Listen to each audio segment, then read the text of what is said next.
Olá, pessoal! Bem-vindos à nossa análise de hoje sobre o mundo islâmico e a famosa Janela 1040. Sem muita enrolação, vamos pular direto para os dados de 2001, para tentar entender como funciona essa distribuição populacional que é, no mínimo, fascinante. Para a gente começar a construir a nossa linha de raciocínio aqui, precisamos estabelecer uma base, certo?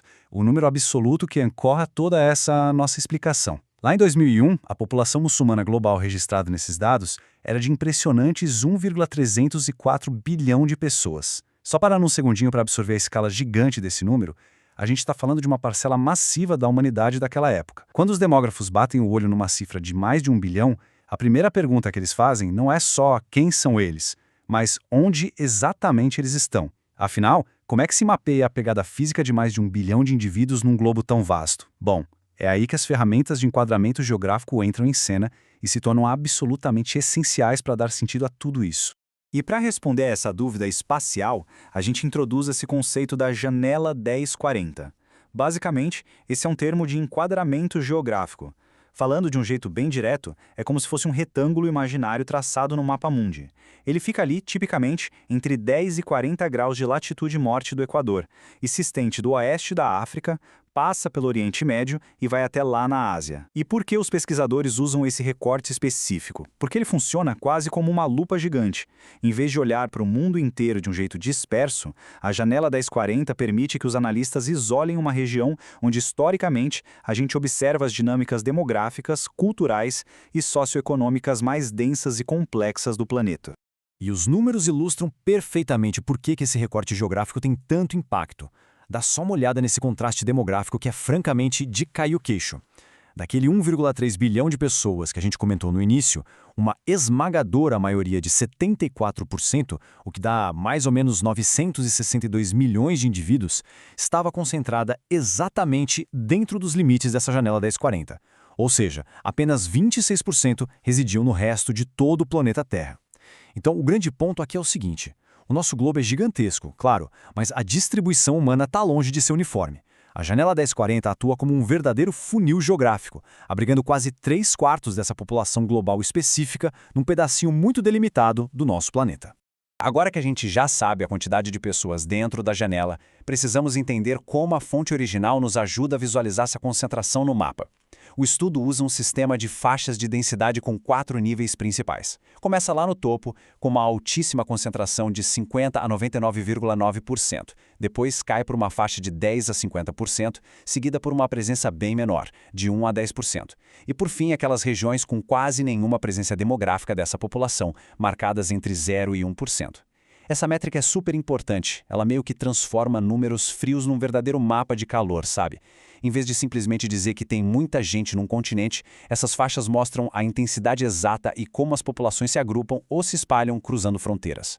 E o que é muito interessante é ver como essas faixas de densidade se traduzem no espaço físico. Esses primeiros recortes, extraídos da fonte, não mostram logo de cara os grandes centros superpovoados. Em vez disso, eles mostram os limites, as bordas dessa distribuição demográfica. Quando a gente rastreia os dados usando aquelas porcentagens, começamos a enxergar onde a concentração populacional extrema começa a enfraquecer e a se dissipar. Dá para captar bem aquela transição das áreas que estão ali na faixa dos 10% a 50%, desvanecendo aos pouquinhos para a faixa de 1% a 10%. É a representação visual daquele funil que a gente mencionou antes, mostrando os contornos da Janela 1040 ganhando forma na prática. Vamos avançar um pouquinho para ver como isso acontece em outras partes do mundo. Olhando para essas áreas geográficas, a gente consegue reconhecer claramente os contornos do nosso Brasil e também do México. São regiões que caem esmagadoramente nas faixas de densidade mais baixas desse estudo, ficando predominantemente lá naquela categoria de 0% a 1%. E a gente continua nossa análise observando como esse mapeamento com densidades diferentes ajuda a ilustrar a realidade física da Janela 1040, justamente pelo contraste. O simples fato de massas continentais inteiras, como a América Latina aqui, abrigarem uma porcentagem tão pequenininha daquele total de 1,3 bilhão, só reforça e comprova aquela densidade extrema que acontece lá dentro daquele retângulo, lá do outro lado do mundo.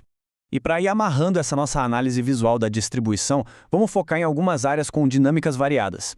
Observando as regiões que se enquadram nas faixas de densidade mais baixas e intermediárias ao redor do globo, a gente consegue montar o quebra-cabeça completo dessa disseminação global. A grande lição que a gente tira de tudo isso é que a demografia nunca é obra do acaso. As pessoas se agrupam por causa de milênios de história, de geografia, rotas comerciais e cultura. A falta de uma alta densidade nessas áreas finais que a gente está vendo só serve para destacar perfeitamente esse fenômeno de agrupamento que rola dentro da janela 1040. Afinal, os espaços vazios ou com densidade muito baixa contam uma história tão importante quanto os espaços lotados. É claro que, numa análise séria como a nossa, que busca o máximo de clareza, a gente precisa saber exatamente de onde vêm todos esses dados. Então, vamos aos créditos. As estatísticas que vimos hoje, aquele número impressionante de 1,304 bilhão e essa proporção absurda de 74% de concentração, tudo isso é validado e ancorado firmemente numa publicação de 2001 do Patrick Johnston, chamada Interseção Mundial. E ter essa data, 2001, em mente é vital. Ela serve para lembrar a gente de que estamos olhando para uma fotografia do mundo, tirada bem ali no comecinho do século XXI. É de fato a nossa linha de base demográfica para medir todo o crescimento populacional que veio depois. E numa pegada parecida, é fundamental a gente reconhecer as fronteiras acadêmicas e legais do material que torna essa nossa explicação possível. O material base tem um aviso bem explícito que eu faço questão de ler na íntegra agora. Copyright 2001 a 2026, professor José Márcio Lacerda, todos os direitos reservados. Fazer essa menção não é só para cumprir tabela, não. Honrar a propriedade intelectual estabelece o rigor da nossa exploração. E mais do que isso, nos dá uma janela de tempo fascinante para observar o trabalho do professor, cobrindo exatamente um quarto de século, indo lá da publicação original dos dados em 2001 até o ano de 2026. O que nos leva, de um jeito perfeito, à nossa reflexão final de hoje. Depois de ver todos esses dados, esse funil geográfico enorme e os limites da distribuição, fica o convite para a gente pensar sobre o tempo. Se a gente olhar para esse período dos direitos autorais de 2001 a 2026, estamos olhando para 25 anos de história humana, um quarto de século. Como será que essas estatísticas geográficas tão marcantes de 2001 podem ter mudado de lá para cá? Será que o número total explodiu? Será que a proporção de 74% dentro da janela 1040 ficou ainda mais espremida? Ou será que os movimentos globais e as migrações começaram a espalhar esses números para as faixas que a gente via antes como 0 a 1%? Pois é, a demografia nunca dorme. Ela está num fluxo constante. Fica aí essa pergunta provocativa sobre o amanhã. Vamos continuar curiosos, continuar questionando os dados. Muito obrigado a todo mundo que acompanhou essa nossa análise e até a próxima.